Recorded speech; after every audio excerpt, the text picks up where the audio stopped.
Good afternoon, guys. It's Tom here from the Traditional Irons Instagram page. Now, I will be giving you my match review and roundup of everything that happened in the match versus Bournemouth yesterday. So, let's get started.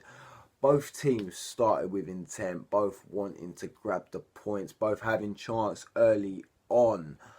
Now, it was West Ham who got the first goal through Andrei Yarmolenko, which was set up by Anderson, who lifted the ball over the Bournemouth defence to Haller, who beautifully bring it down, might I add, to lay off Yarmolenko, who took on a touch and called it round the keeper. It was a peach of a goal.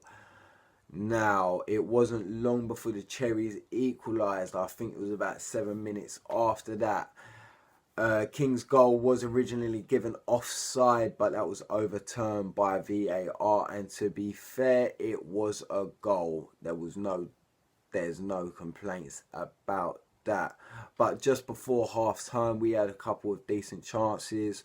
One with Anderson trying an overhead kick, which the goalkeeper palmed wide, which resulted in a corner, which Ogbonna ended up heading wide. He could have done a lot better there.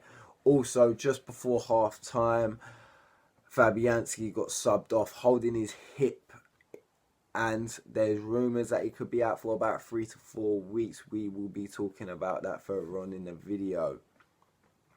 Now, the second half started and we were sluggish. We were very slow. We looked like we were sleeping, and Bournemouth attacked and played through Callum Wilson, and his shot, taken from just inside the box, found his way past Roberto, and after that it was end to end, but then came a Bournemouth corner.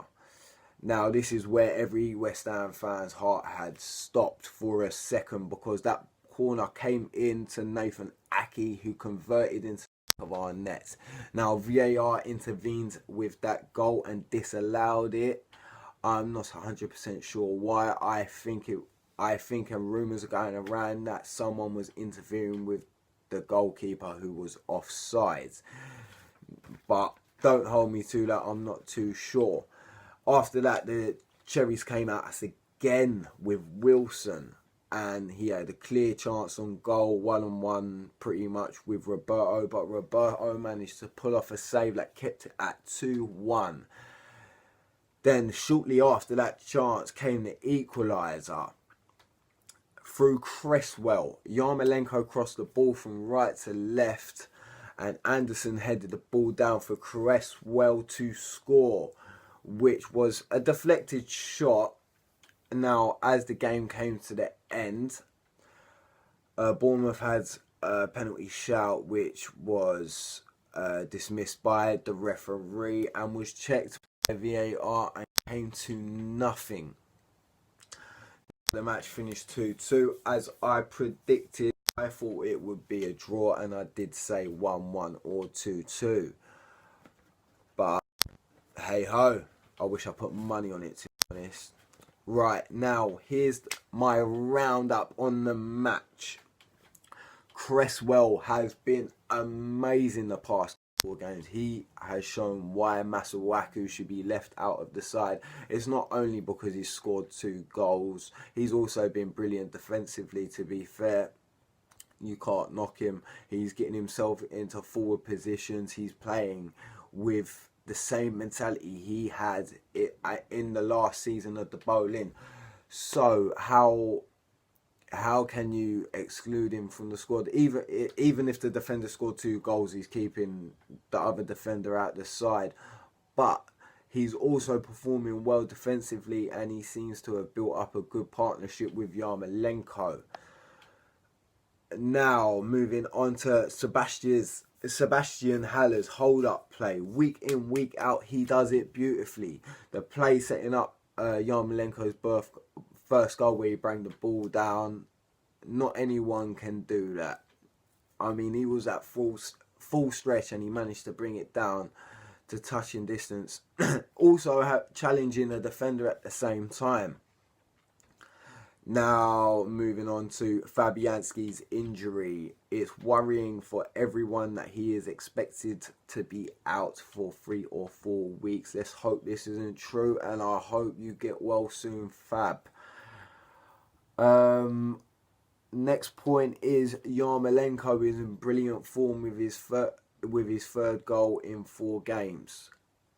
The guy is on fire. He's started slowly, but he seems, even when last season when we went to Everton and just before he got injured at Tottenham, he was showing signs of being a really good player. Now he's showing exactly. He's a winger, bear in mind.